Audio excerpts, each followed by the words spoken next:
continue. You might have just gotten a notice to accept the recording because I'm recording this for Maria. So she currently works in behavioral research at the Mayo Clinic, delivering health and wellness coaching to medical patients. Her work is grounded in medicine, positive psychology, mindfulness, motivational interviewing, and acceptance and commitment therapy. She's very passionate about advancing coaching to enhance individuals' psychological flexibility and physical and emotional well-being. And today she's going to talk to us about acceptance and commitment therapy or techniques, which is a type of psychotherapy that fosters psychological flexibility by teaching individuals to accept uncomfortable thoughts, which we all have, and emotions, rather than fighting them and pushing them away. It combines mindfulness with behavior change to help people commit to actions that align with their values, reducing unnecessary suffering and improving mental health. Now, I know that we have, can everybody please put on your cameras that's in class today? Because I see some black boxes, which I don't like to see. So many of you are in the social work field and psychology field. Some of you are not. However, what Maria is going to talk about today, helps with anxiety, depression, addiction and substance use disorders, chronic pain, physical illness, OCD, and also stress. So even if you're not going into a helping profession, this could also help with you personally.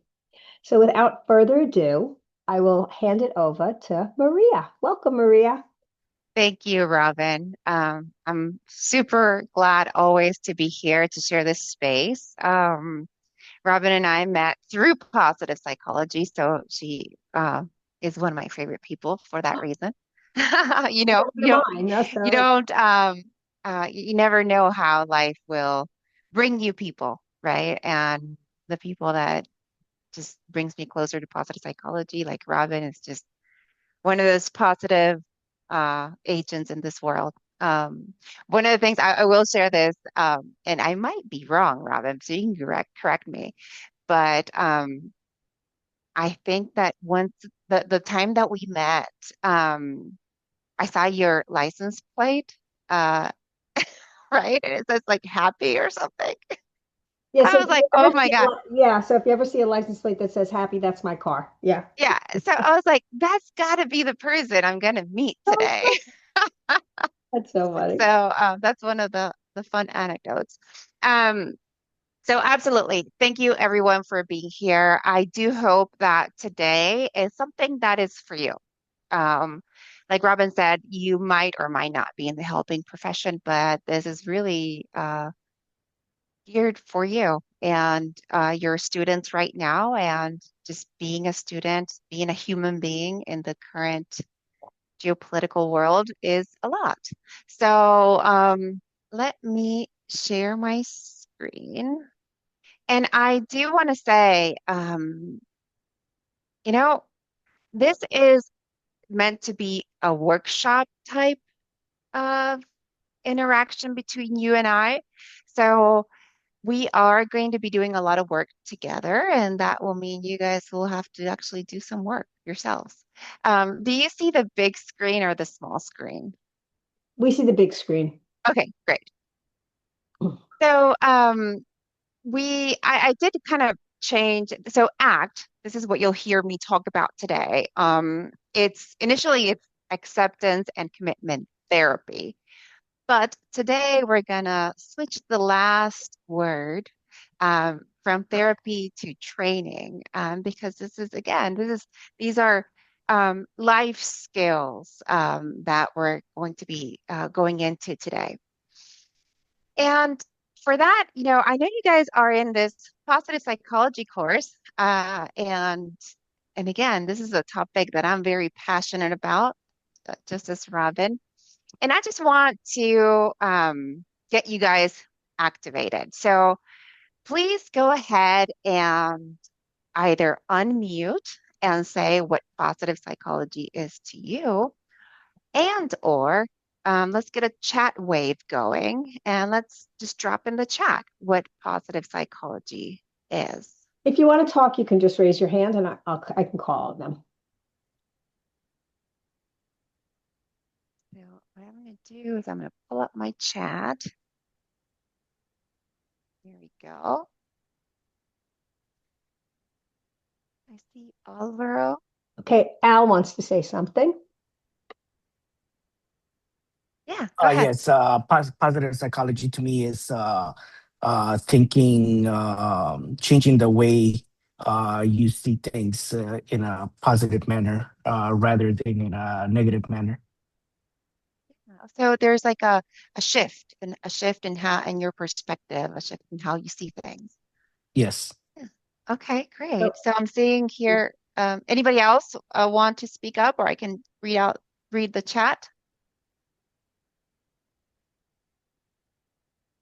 All right, I see the study of well-being and people's perceptions on their lives, focusing on strengths and what matter most of our lives. It's a way of approaching life that focuses on the glass half full approach. Positive psychology is training your mind to be open to positivity. So you guys are definitely getting to the core of it, right? And I'm sure you've heard about Martin Seligman, and he is a well-known psychologist that kind of really coined this concept of positive psychology.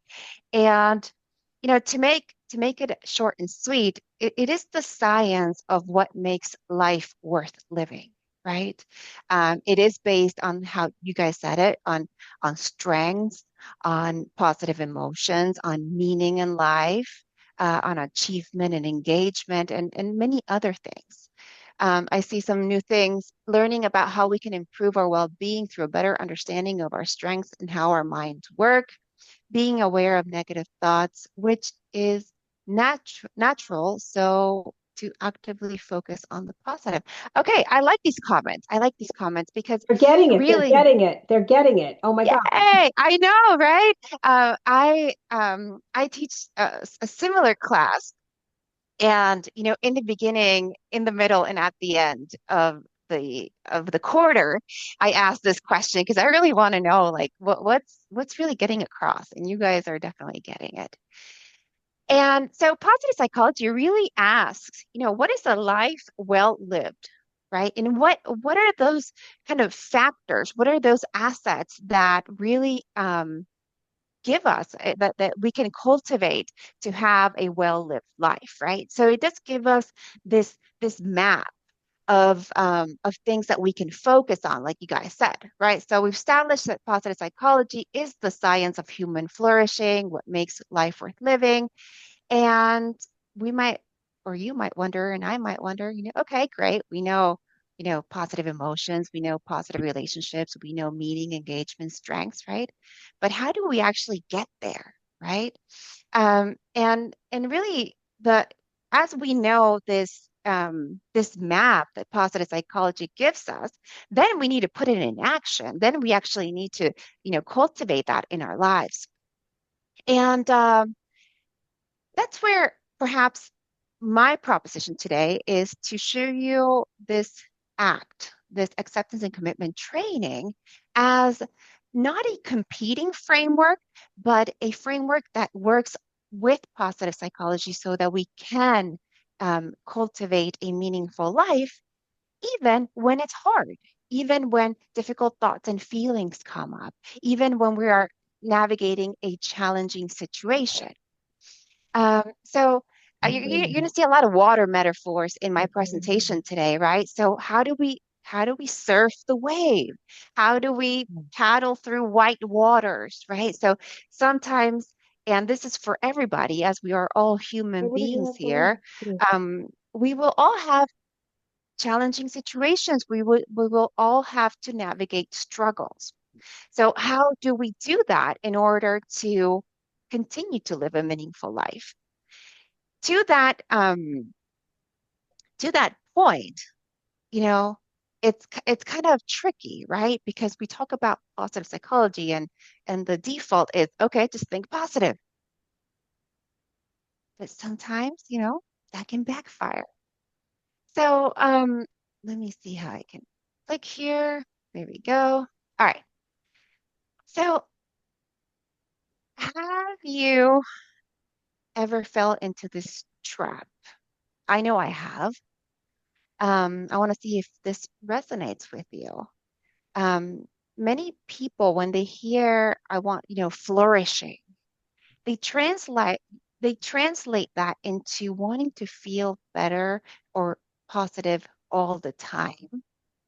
Like I only want to feel good. I only want to experience pleasure. I it's if it's not good, then something's wrong with me. So I push away the negative. And you know, this is something that if we if we just heard about positive psychology, we can fall into that trap of thinking that, okay, I'm going to live a meaningful life. I'm going to live my flourishing life by only focusing on the positive. And and then we fight and we resist and we avoid anything that might be negative. But the thing is, the harder you fight against these difficult thoughts and feelings, the more power they have over you, right? So the there's this avoidance is actually very expensive. It costs you the very life you're trying to protect. So what does ACT have to offer? And it's it offers a path towards flourishing that is not just positivity, that is not just avoiding the negatives. So the goal is actually not to feel good all the time. It's actually to live well, to be fully present, to act on your values, even when it's hard. And in the beginning, that can be kind of hard to hear, right? Because, oh, I'm going to sign up for positive psychology so I can learn how to cultivate more positivity in my life. And all of a sudden, you get this lecture, Ah, right? Um, but guess what? This is actually part of what positive psychology has to offer, right? Because a well-lived life, a meaningful life, is not lacking of struggle, is not lacking negative emotions. It's how do we live well with it all, right? We want to be human. This human experience will offer many things for us. So it's all about navigating the white water, right? When you go on this raft of life, you get on the raft, and perhaps, when you're a child, there's a lot of helps. There's helpers that will help you navigate situations, but then you get to a more adult life, like being a college student, university student, and, struggles start to appear.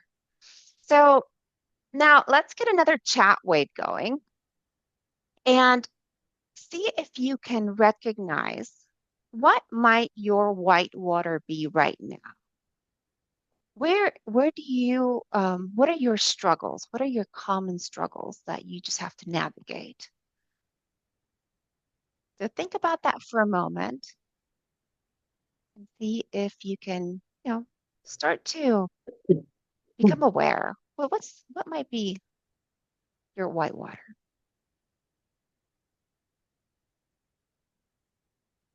Okay. So really wanting to be present for those that matters, that can be hard. Yeah. Balancing responsibilities, yeah. Forgiving, struggling to balance work life and class, being a mom, yeah. Perfectionism, fear of failure, senioritis, comparing myself, making the right decisions, right? That pressure of making the right decision, academic pressure. Yeah. So everybody has a different struggle, right? A different white water that they're navigating. And and this is what life is about. Yeah, mental health, grief, consistency. These are real. These are real. This is real life. So even with all of this going on, there is hope.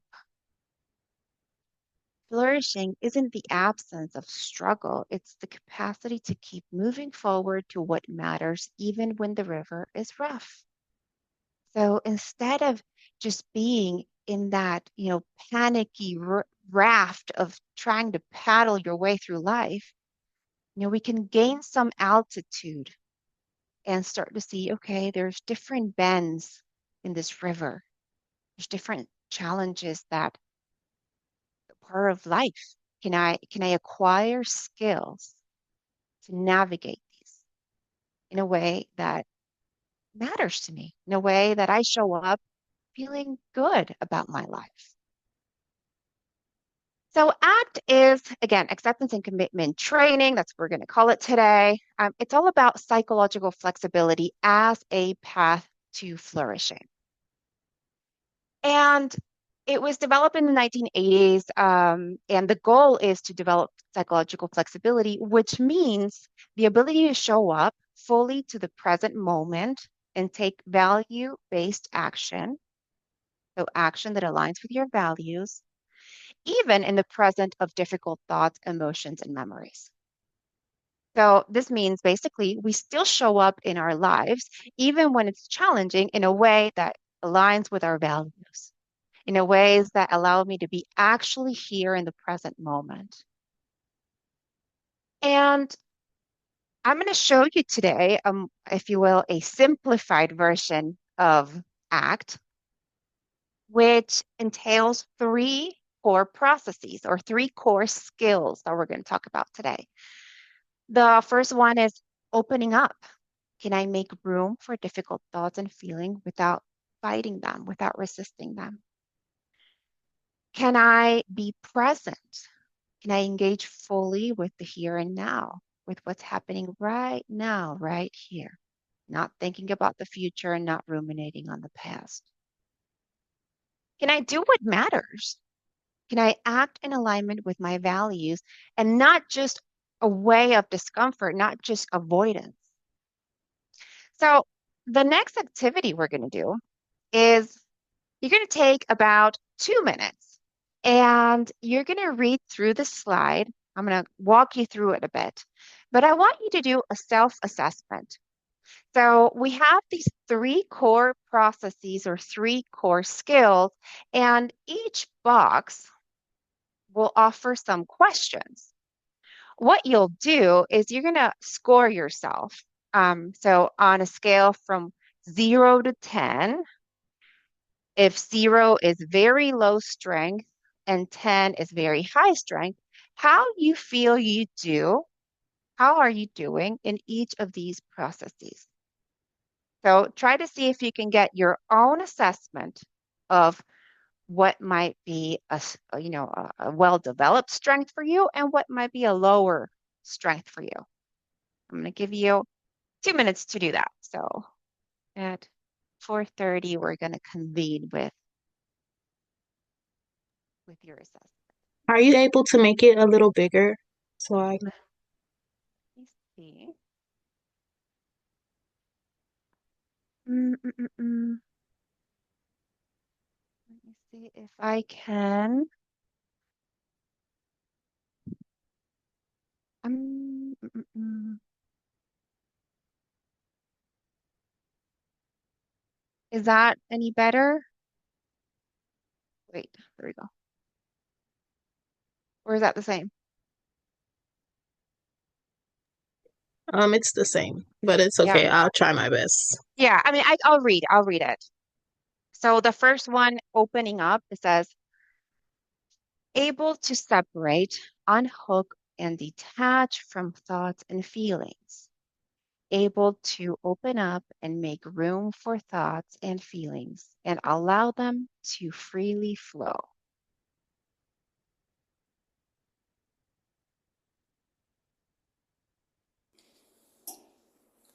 Is this just like generally speaking? Mm-hmm. Yeah, just think about your life right now and how well are you able to do that? So from 0 to 10, the second one is being present. And then ask, able to engage fully in the here and now experience, ability for task focused attention, aware of own thoughts and feelings, able to empathize, able to take perspective of self and self story, whatever that means to you.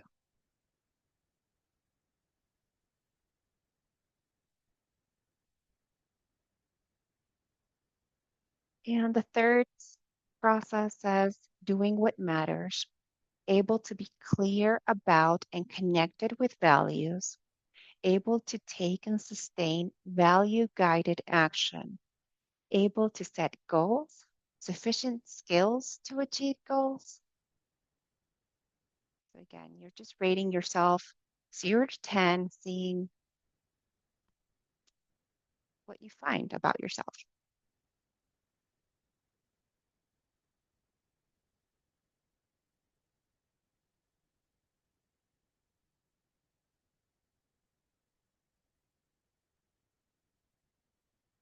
So as you have taken this self-assessment, I'm going to ask again to go to the chat and drop in the chat, what area might you consider working on yourself?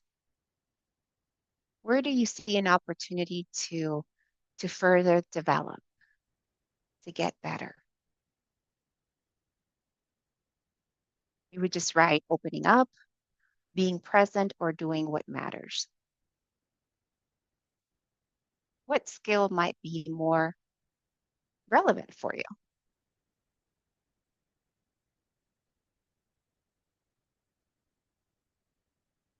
Okay, so I'm seeing, let's see here. Guys are really quick. Being present, opening up, being present, present, being present, opening up, being present, opening up, being present. Yeah. So there's a clear dominance between opening up and being present. A few talk about value guided, like doing what matters, value guided action. Okay, so I definitely agree with what the results show, right? Um, we One of the hardest things to develop, if you will, um, as human beings are these two skills, right? The opening up and the being present. The doing what matters, it's more we're more used to doing that. Or if you're a coach or if you're goal oriented and you kind of know your values, that might come easier. But still, right? Sometimes we might need to work on that as well. So we're going to go through these processes and these skills, and I just want you to pay more attention or specific attention to what might be helpful for you personally as you have now taken the self-assessment. We're going to do opening up first. And again, this is just making room for what is already there.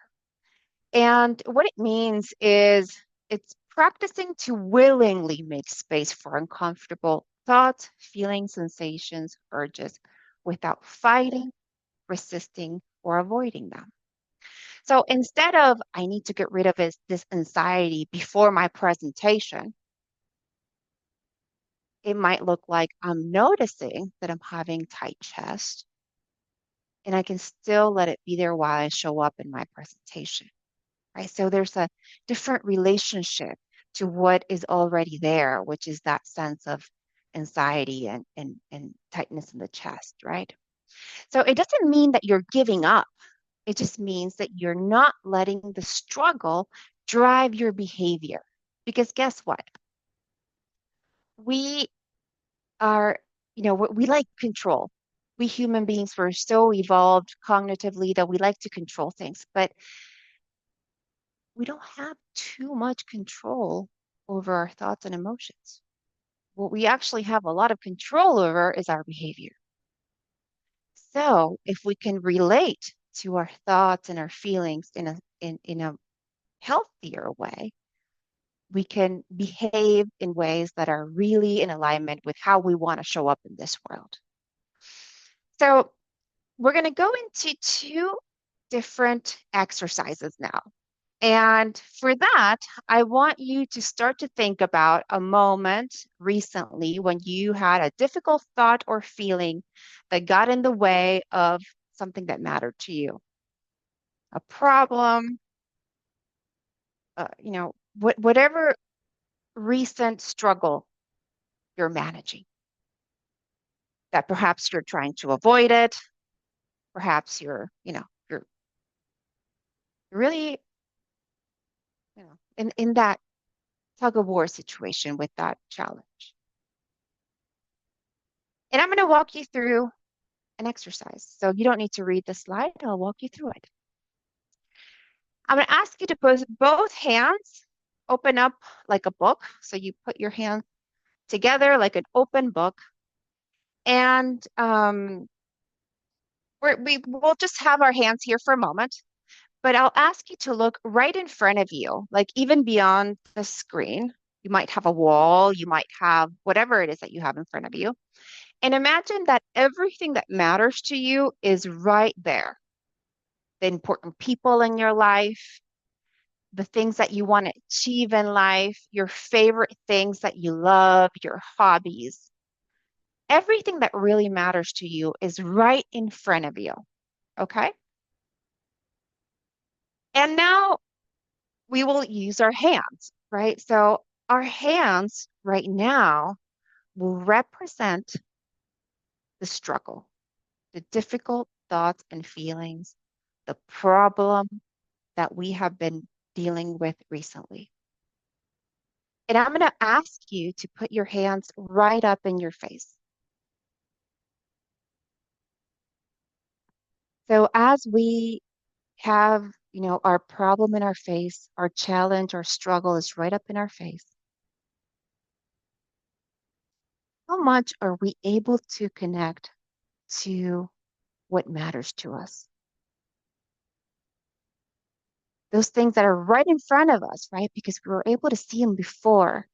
They're in that wall in front of us. But how much could you right now, with the hands up in your face, be able to have a meaningful conversation with somebody that you love? How much could you enjoy your favorite meal? How much could you, I don't know, watch your favorite movie with the hands right up in our face?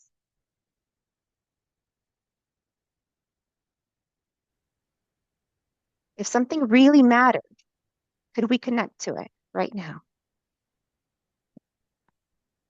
And now I'm just going to ask you to very kindly, just pull your hands away. Maybe set them in the desk, in your lap, or just, in front of you. So your hands, your thoughts, your problems are still there, right? But now you can see the wall in front of you. How much right now could you connect to that, to whatever it is that matters to you? If you had your favorite person in front of you, could you engage in a meaningful conversation?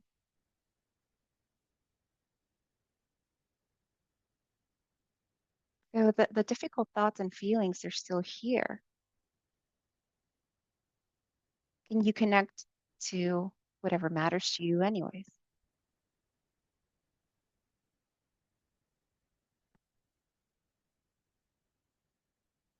So before I get into any explanations, I'd love to hear from you. What did you notice as we went through that exercise? You can raise your hand and I'll call on you.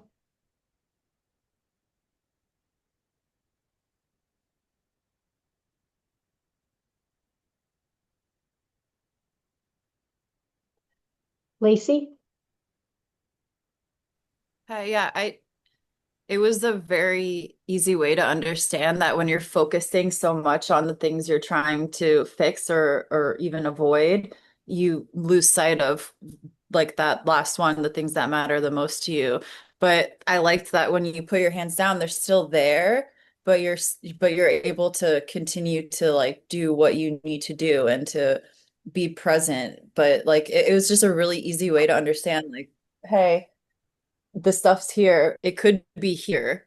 You know, I thought it was simple and like a good way to just flip that switch of like, you know, your things are still here, but like you can put them a little bit lower than just focusing so hard, you know? I Yeah, thought it was a good exercise. That's great. fantastic. Qatar. All right, baby.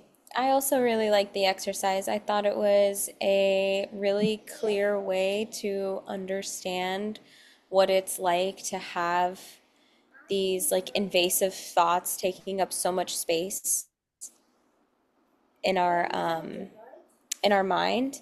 But I had a couple different things come up for me because like this is how we pray in Islam too. So like it kind of reminded me of this like little prayer. So while I had like my hands here and I had these like negative, not negative thoughts, but these like thoughts that are consuming, I was also giving them to God. And so the whole like experience ended up being pretty powerful. And then like we were able to put our hands down and it kind of just felt like, you know, in prayer, like you pray that God kind of takes these things away from you and like you still have to do the work to really get over these issues. And we lowered our hands and they still exist, but I got to like see the important things in front of me. So it was a really cool visual, like tactile and spiritual experience. I really like it, and I'm thank you for sharing that. Yeah, thank you. So before we get to Seth, I do want to follow up on your Qatar. Is that how you pronounce? So thank you because um, it's not the first time that I've done this exercise, and it for you it had a cultural connotation to it, right? Because of your spirituality, because of what your beliefs are and your practice. And so I thank you for bringing that because it's actually the second time this has happened. And I love it how everybody can make these connections that are so personal.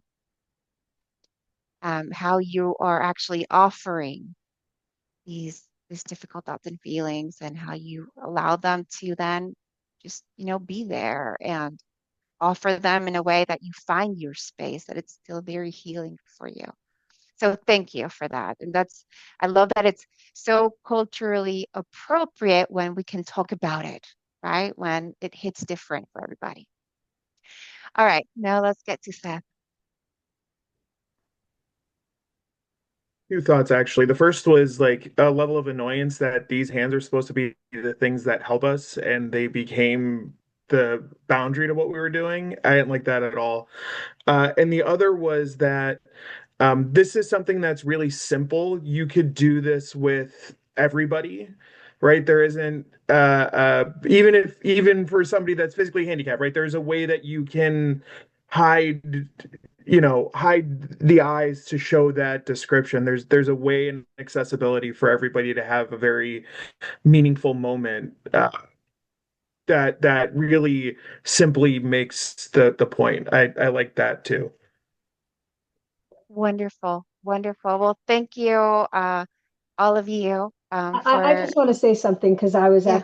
I've done this before with you, but this time I was actually specifically thinking about something and it was in my hands. And then when I put it to my face, I had no solutions. I couldn't think clearly at all. It was so in my face. I was so bothered by it.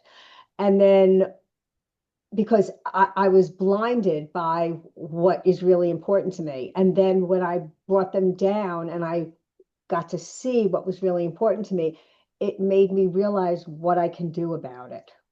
Wow, That's very remarkable, right? That you were able Yeah. to, And it r- feels so much because I know what I can do. I know what I can do because that's what's important to me. This is what's bothering me. When it's in my face, I can't even think clearly. My prefrontal cortex is completely shut down. And as soon as I pulled them away, I was like, ding, ding, ding. Yeah, so I thank you so much, Yes, I Robin, for felt that. relieved. Oh, sorry, who else? that's okay. Go ahead. I, Okay. No, that's it, right? You change your relationship to it. yeah, So when we have our problems right up in our face, they get in the way of our everything. life. They Yeah. get in the way of what matters to us.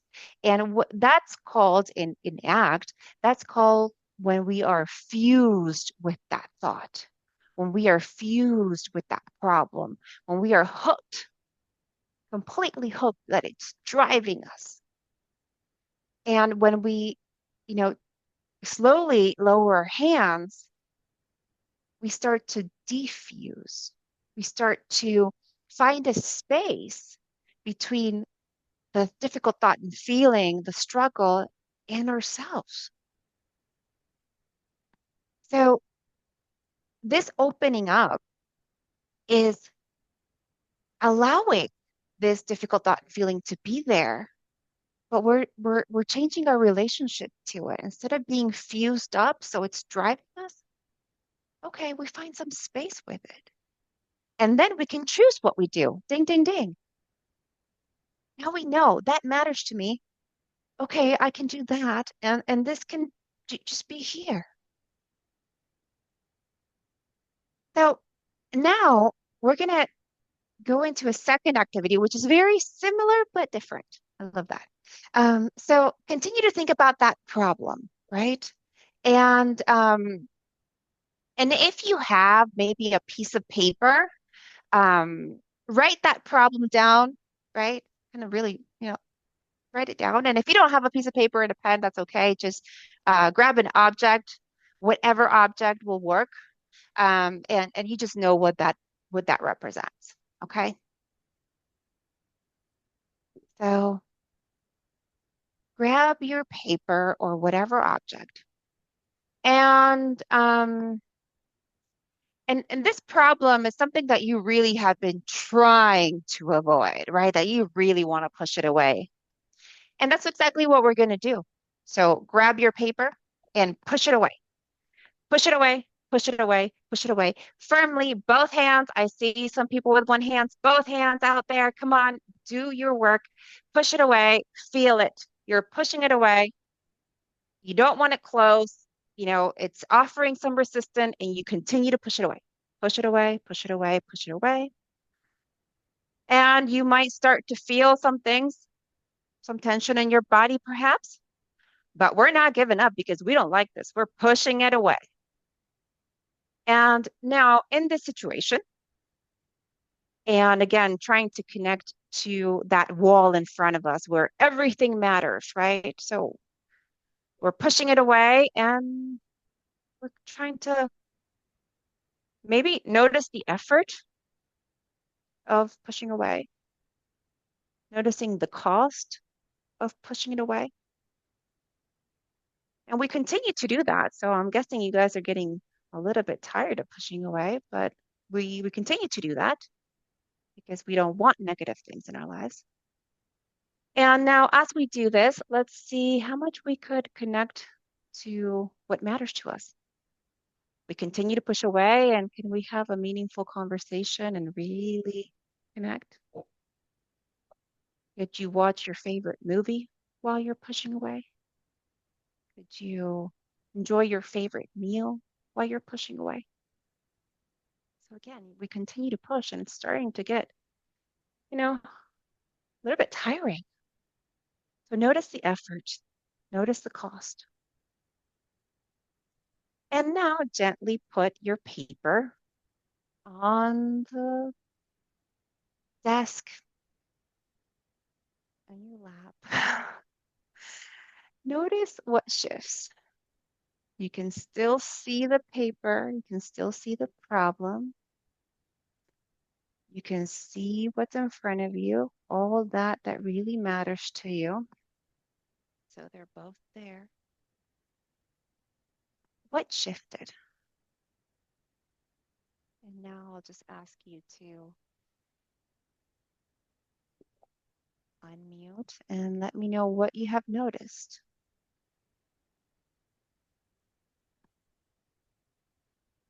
What's the difference between pushing away the problem or making room for the problem?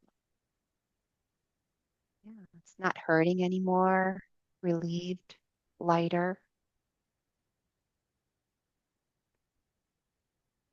So every time that we resist a problem, every time that we resist something that we don't like, it takes a toll on us. Fighting back, resisting, it's an energy drainer. Yes, Stefanella?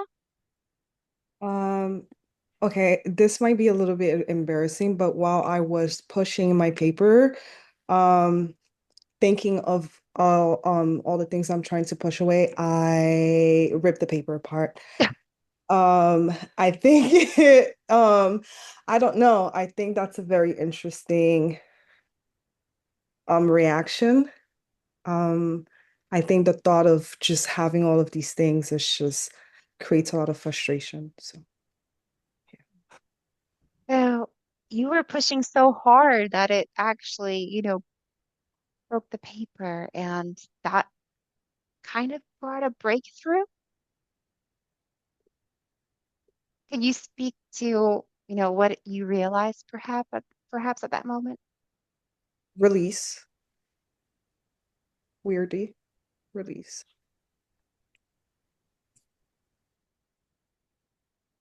Well, thank you for sharing. And that is, you know, the main point here is, do we want to go through our life pushing away things and resisting and fighting things that we don't want to deal with, right? It's like the saying, what you resist persists. It's like you're resisting, resisting, resisting, and that's the only thing you can think about. That's it. Because you're focused so much on that, what you're resisting, you can't do anything. Yeah, And yeah, and that's what yeah. it is. And then it just consumes you, Consumes you. right? So I really like also this comment I'm seeing Logan put, it felt easier to push it away at first, but quickly it got harder and felt annoying, and it was not worth it in the long run. So that is the key takeaway, right? Resisting or avoidance might give us a temporary relief, but in the long run, it's very costly. In the long run, it might take us away from the life that we want to have. It might take us away from the person we want to be. So again, we recognize that difficult thoughts and feelings will come up in our lifetime. And so we can be fused with it, right? We can be so caught up in that thought that it drives our behavior, or we can diffuse and create a little bit of distance from that thought and observe that thought, not just as a fact or a command, but a cognitive experience, right? So there are different ways to work with yourself. And I mean, some people really like the hands as thoughts as like, very physical way to call yourself out. But if you wanted to make it more cognitive, right? If you were starting to notice that you're having thoughts like, oh, I'm not good enough, or I'm an imposter, very common in students. Um, you could start playing around with that thought a little bit.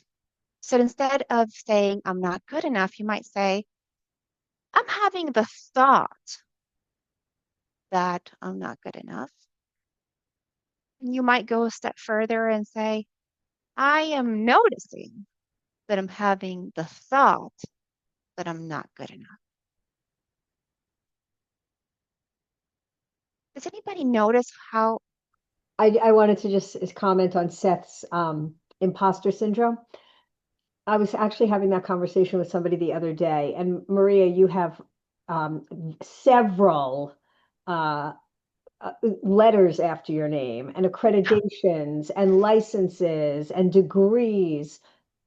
Just a random question: do you ever have imposter syndrome? Because all the time, how about every time I show up to do a work all the time, girl? all It's the all time? so it's like, oh, maybe I need to do one more training. Maybe I need to get one more degree. Right? It happens to, To all of us. so yeah, Seth. Yeah, we all have it. We all- And let me say, it continues to happen to me, of course, and I work with it. yeah, And I used to be on that train that you just said, Robin. Like, I just need to one more thing. I just need to be trained in one more thing. that's right. And then you start seeing, like you said, letters after your name. You're like, what is this? What am I Right? doing? Yeah, What yeah, is this? Like, right? So our mind, it's supposed to create a lot of thoughts. It's it's the what it needs to be doing. It's creating these thoughts, and we are so evolved cognitively that many of these thoughts are meant to protect us, right? To save us from embarrassment, to protect us from being vulnerable, to many times these thoughts have a, if you will, a protective yeah. purpose. They're there because they have a purpose. So we're not trying to, change the mind, put a chip in there and say, oh no, that was a that was a bug. No, we just need to relate to those thoughts and beliefs because many times they actually are beliefs in a different way. I love what Let's see. Thich Nhat because Hanh yeah, taught about this and the habit energy, and he teaches us to greet it like a friend. Yeah, sometimes it feels like not your best friend. It feels like your worst friend.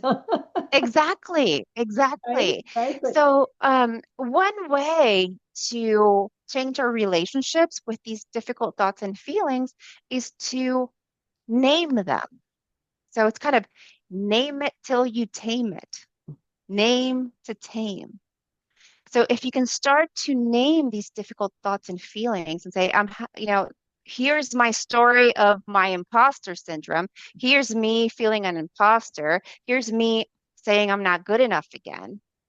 If you can start to make that distinction where you call yourself out and name it, then you start to diffuse. Then you start to create that space. And what do we gain, right? If we're fused, it drives our behavior, right? If we defuse, we create a space. And what does that give us? power. Yeah, That's power the to choose power to what we want to do, right? It doesn't have to, you know, push us around and bully us around. We can create that space and then we can choose. How do I want to behave? What do I actually want to do so it's aligned with my values? So that is opening up. And many of you, when you did your self-assessment, you realized that that was a area for development. So now you got some skills to do that. Um, so the unhooking, very quickly, the unhooking practice is I need to be able to be aware of my thoughts so I can call myself out, right? So I can kind of say, okay, I'm having that thought and I'm not good enough. So I have to be aware. I have to name it. And then if I want to go the extra mile, I can thank my mind because that's what's supposed to be doing, creating these thoughts. So thank you, mind. I see you. I'm having the thought that I'm not good enough, but I'm still going to act in alignment with my values. can So appreciate it. You can say thank you. I appreciate you trying to help yeah, me, but I got this. Got I this. got exactly. God. So this is a practice for you, for your daily life, for whatever difficult thought and feeling or limiting belief you might have. that we all have. So for the sake of time, we're going to move along. Um, the second process, the second core skill is being present. I know that you guys do a lot of mindfulness meditation, especially when you open up this class every Wednesday. And it is all about being in the here and now with whatever is here and now, right? And so a very quick practice that I like to do, it's called dropping anchor. I'm gonna kind of walk us through it kind of quickly, so we can get through other content. And the first step is kind of like a check-in. How acknowledge what is going on within you. Acknowledge any thoughts or any emotions that might be showing up for you.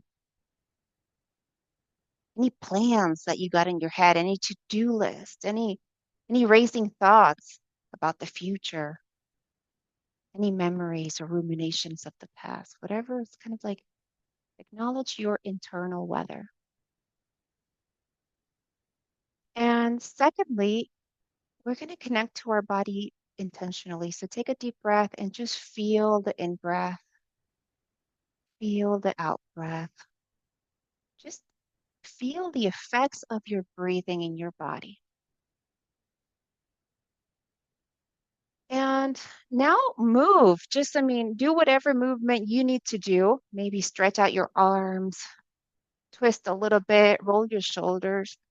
Maybe feel the bottom of your feet as they're pressing the ground. I just want you to feel connected to your body. Like you can feel your body right now. You can move it. You can, kind of have control over your body right now. So do whatever you need to do to feel that connection. And the third step is to engage. So we're going to come back to whatever room we are in, be on our screen, and just notice 4 or 5 things you can see. Look around you. Maybe you got some plants, maybe you got some pictures, maybe you got a window. Notice the colors, the brightness. Notice the sounds. Just, beyond my voice, you might hear a dog, a car, a child, the AC. Maybe notice the texture of, your clothes on your skin or the temperature of the room, the touch and temperature. Maybe you can smell something. Take a moment just to connect to your sense of smell and sense of taste. Maybe there's a taste in your mouth.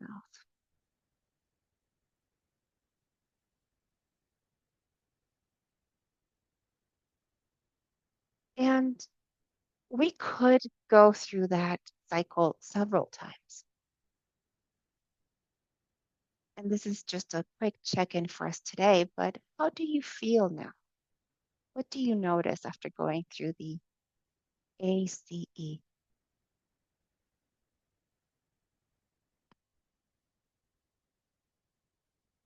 Being in the present. Yeah. Grounded energy. Absolutely.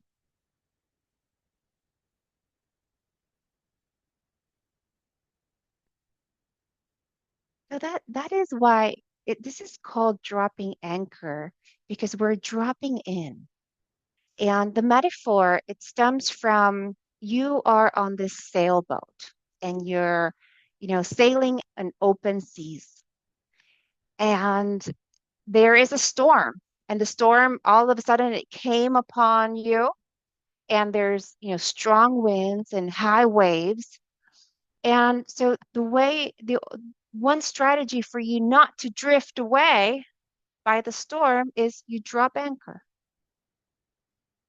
So you drop anchor to acknowledge what that internal storm might be, because sometimes the storm is internal, right? It can be external or internal storms of our lives.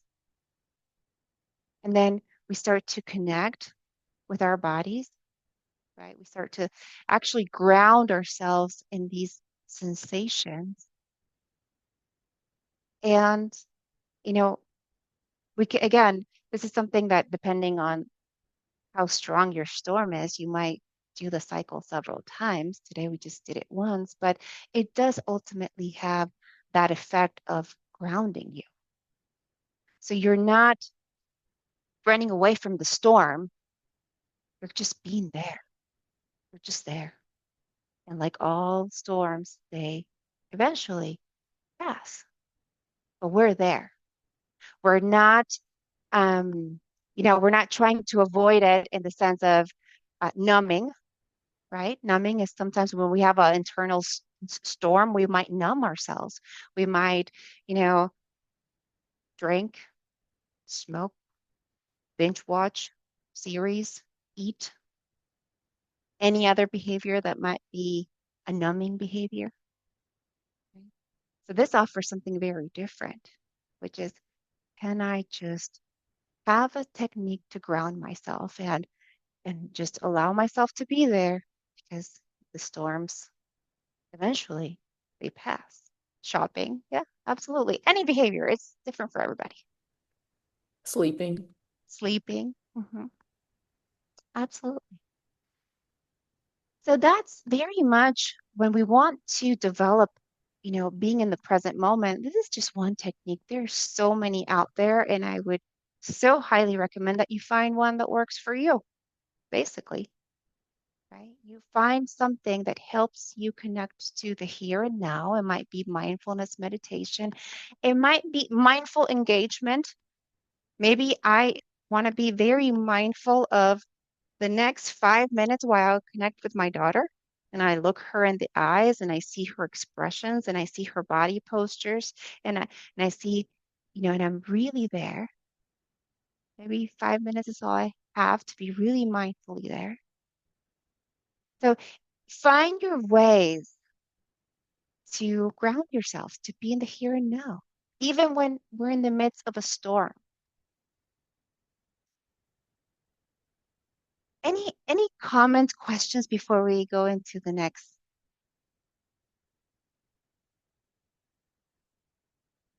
All right, well, feel free to comment anytime. The third skill is doing what matters, and your values are your compass. What does that mean? We all have things that are really important to us. We all have these, you know, values that are our guiding principles that really impact how we live our lives, the decisions that we make, right? So doing what matters depends on you knowing what your values are and then being able to act in alignment with those values. So values are not goals. They're just, again, there's like these guiding principles, these things that really guide what you do, but you can't really check them off. Like if you have justice as a core value in your life, you can't check that off. I mean, you're going to feel the need to, stand up for justice throughout your life, right? And then there might be specific actions that you take that you can check off as goals or achievements. So for us just to kind of quickly go through this, I'm going to ask you to do another exercise, and we are going to do it. We're going to take 4 minutes to have a self-reflection moment. You can write it down if you want, or you can just kind of imagine yourself in this scenario that I'm going to describe. But I want you to really sit with yourself for the next few minutes. So imagine you are 80 years old and they're going to throw this, life celebration birthday party. And in this birthday party, everybody you care about will be there. And it's really a moment where people want to acknowledge what you stand for, celebrate your life, and they're going to give out speeches. So these important people in your life are going to speak about your life. And I want you to think about, what do you want them to say about you? What did your life stand for? And how do you want to be remembered? I'm going to give you 2 more minutes to think about this. You hear music, I'm not sure if you can hear that, but it's coming from outside. Sorry about that.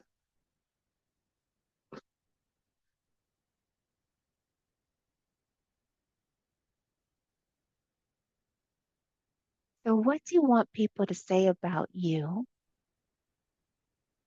What did your life stand for?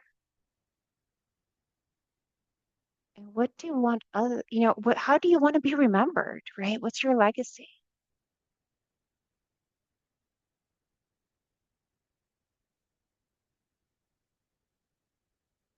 Maybe there will be different people in that party that will speak about different parts of your life.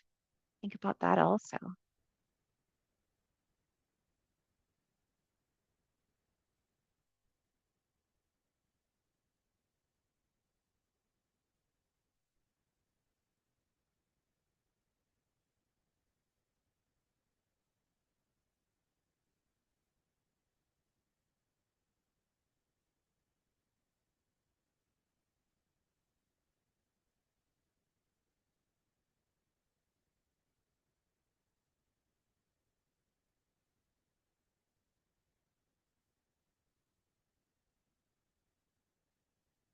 See if you can, if you have a place to write it down, see if you can write down the key themes of what matters to you. What do you want your life to stand for? How do you want to be remembered?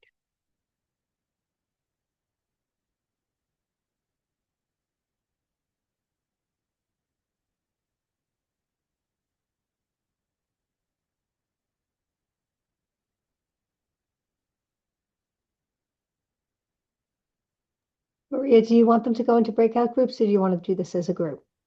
So I have a question for you, Robin. How much time are we wanting to? So what time do we want it? You tell me about how much more time you want. Let me see here. I think that we'll wait on those breakout rooms, Okay, because we'll okay, I see. we'll use them for another. Yeah, Okay, we're almost done. no It's just problem. that. We're good.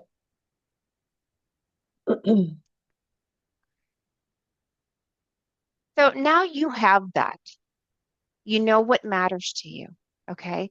And what we said is that when we know what matters to us, we can act in alignment with that, right? We have a choice to go towards what we want our life to be, or we have a choice to go away from it.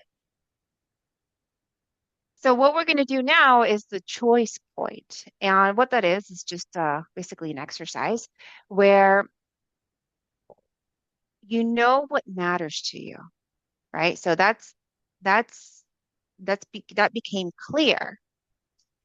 And we also recognize that, sometimes we can have a challenging moment, right? That struggles are part of being human. So I'm going to ask you to write. So if you have a piece of paper, I'll ask you to write this line and then, so your right side will be your toward moves, your toward behaviors, the behaviors that is you showing up in the way that you want to show up in this life. And now I'm going to give you some time to write those. So again, we're talking about I'm acting in alignment with what matters to me. I'm doing what matters. What would you be doing if you did what matters? So write down on the right side of your paper, what would we see you do if you were doing what matters?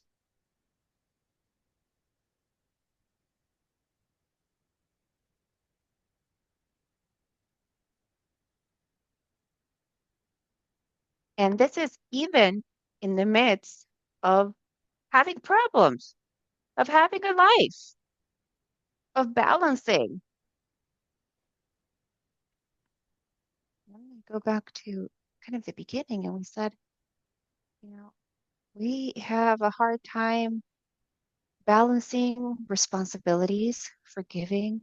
We have a hard time staying consistent. We struggle to balance work life. We struggle with perfectionism and fear of failure. We struggle with comparing ourselves to others. So even if all of this comes up for you, what would be a toward move?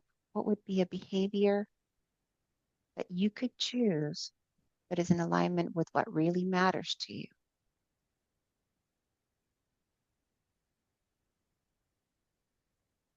Even with everything that might come up.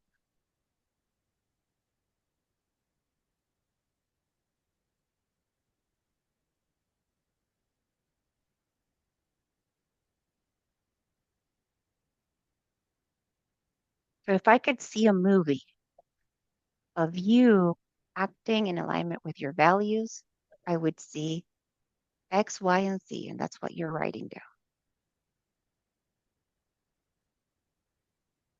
And now, just because we're here and we're doing this, and we've been talking about this the whole hour, now on the left side of your paper, write all of your away moves, all of those avoiding strategies that we're so good at. Doom scrolling, procrastination, perfectionist paralysis, numbing. So write all your away moves. And this is not judgmental. This is just what we all go through as human beings, right? Sometimes we do need an immediate relief, but then we want to get back to living a meaningful life. So it's okay. Let it write your away moves.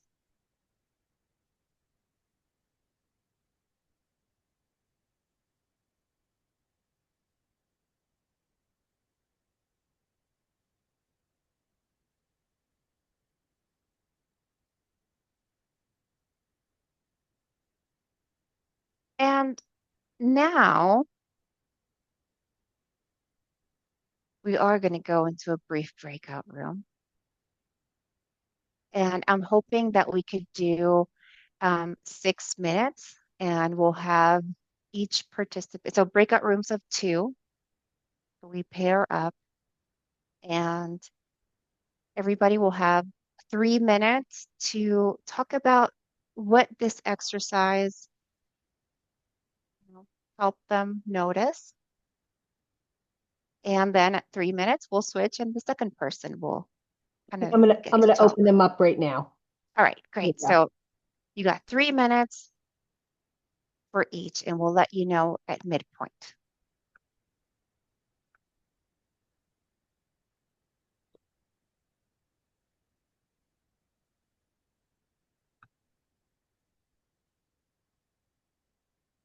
Oh, 1 second. I have to move.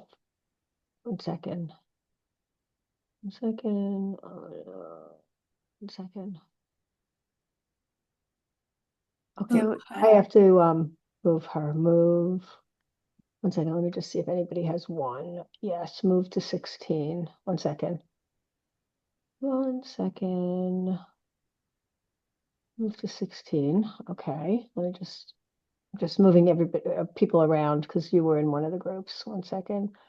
Okay, I think we have two in each room now. 1 second. Let me I just. only see room 13 with one You're person. right. You're right. You're right. You're right. You're right. Okay, so I'm gonna move 13 to. I'm gonna move to 10. There'll be three people there. Yeah, sure. That's okay. Let me just I look mean, now. the idea is just to get them to So you changed your PowerPoint. I have. I I love change it. it all the time. Oh, Francesca, you're not in the room? Oh, you're not joined. Okay. Okay. I need to move you. Okay. I Thank moved you. you. Okay, so Francesca, there we go. Now she wanted to. Okay, great. All right, so let's Um, see like at 5:23, we'll ask them to switch. okay, I'm still recording. Okay, yeah, that's Okay. fine. Okay, so 5:23, I will broadcast. Anyway, how's everything going? Good. How are your kids? Oh, they're they're they're great. They're How old are great. they? My daughter is going to be 12 soon, Okay. and my son is 14. So Okay. I got the Mm, teenagers mm. at full-blown capacity. Wow. And they're, they're great. They're both in competitive sports and traveling teams. What sport? So soccer and volleyball. It's the best thing ever for them. It's It's the best thing. amazing. It's the best thing for them. Because it gives Absolutely. them a real purpose and hopefully keeps them away from bad things, nonsense, and because it's not easy to be a 12 and 14-year-old. Oh no, absolutely. And it Yeah. gives them so much discipline, Yes. and frustration and how to deal with Yeah, and that. if they have And games on the weekends, like they can't like stay up all night. You like yeah, that's great. yeah, I mean, my husband and I were both very athletic, so it was definitely part of our family culture for them to be in this situation. Now, as you can imagine, I have all of my weekends planned out from here to Of June. course, of course, of course. Yeah, yeah, agreed. So it is a busy time, um, but that's okay. That's okay. This is what Yeah, life is right now. This is what your life's about. It's is exactly. yeah, Exactly. things will, I'm a grandma now, so I don't have any more kids at home. My son's going to be 40 this year, which is crazy times. Oh my But goodness. it's like my life is and then, they come to visit and my life, and I just put everything on. I literally, I don't check my, I just On hold because you do what matters. do what matters. And it's just being with them. And then I'll catch up. It's okay. Not a problem. Um, Absolutely. but it's so interesting. And then like when they come, we're so excited. And when we leave, I'm so excited. And my husband and I look at each other, we high five each other. We're like, we did it, we got through it. Like, and it's interesting because at this point in your life, you put your heart, your soul, your guts, everything into your kids, and then they leave. And especially I your know. son, you kind of like it's I have two boys and it's um challenging because these he's like the love of my life, and but he's not Yeah. mine anymore. He has his person and his family, and I have total respect for it. And I don't butt in, I don't give advice, I just listen. If you ask me, okay, you want to really know what like, otherwise this is your journey. Like, yeah, go do it and let me watch you. And it's just so exciting. It's really miraculous. It It's is. It is. It's that saying where you put everything into your kids, and then your trophy is that you prepare them to fly away. to fly away. Oh my Now, God, it's like what? my friend Marceline Dyer, Wayne Dyer's wife, she's one of my best friends, Marceline. She has 7 children, and she said, Robin, your kids come through you, not for you. And I Yes, have to remind yes. myself all the time, they're not here for me. Like, they're not here to make me happy, make me proud, no, no, no, no. They just come through you. And you're supposed to be their parent because you are. We have 10 more seconds and then I'm going to All quit. right, all right. And I did broadcast. I told them to switch. Yeah, no, Yeah, life is life. that's definitely a storm. Yeah, just talk to me if you ever need. I think I have a really good grasp on it. I think. I Nice. So But I'll definitely come to it's you. conscious, it's very conscious. It's not automatic. It's True. like, True. because the automatic is like, oh, No, absolutely. Absolutely. And God. yeah, I could Yeah, talk yeah, about this for yeah, hours. yeah. I All hear. right. Well, thank you everyone for coming back in. And we are, let me see, we are at the end or towards the end of this presentation. And I'm hoping that you were able to commit. Oh, sorry. I'm hoping you were able to talk about what you noticed as you wrote, your toward moves, your away moves.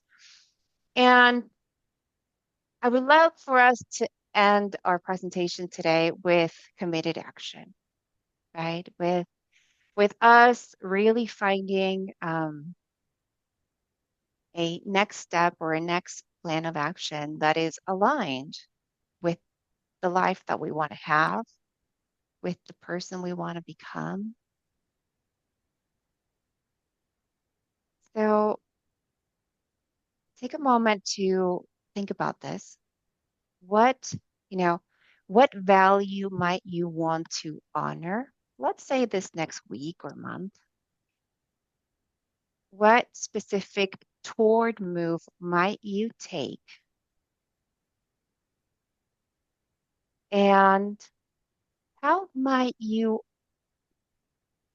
open up if things get in the way?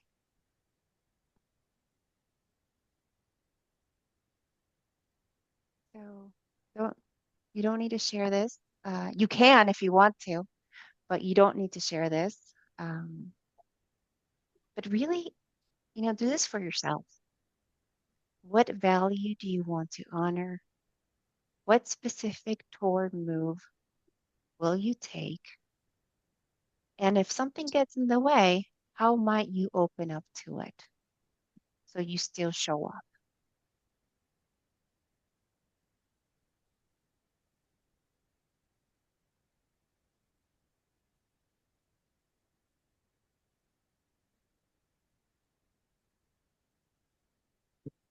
So, what we practice today are these three skills of opening up, being present, and doing what matters. We then use the choice point as a tool to be aware. It's an awareness tool, the choice point. And, just want to say thank you for engaging, for being here. Um, I do want to say this is a practice of a lifetime, right? We all need to continue work on ourselves. Every moment offers different opportunities for us to, check in and see what we want to do. Um, so I'll just, open it up to any questions, any comments, and really express my gratitude to Robin, of course, she's my friend, but to all of you for being here today. Any questions? Oh, we're getting some claps. That's so nice. Some thank yous. Anybody have any questions, comments? Oh, look at that love. No questions, but Oh, this was a great exercise today. Oh, that's so great. I'm glad. Thank you so much, everyone. It's definitely um, And something that I enjoy. put your contact in the chat. Oh yeah, so you can email me or find me on LinkedIn. But I'm always happy to share these resources, to share more resources than the ones that I presented today, because there's a lot of great websites out there and opportunities. But this is definitely my niche. This is what I like. So for me, it's a happy activity to be with you guys. Thank you for the love.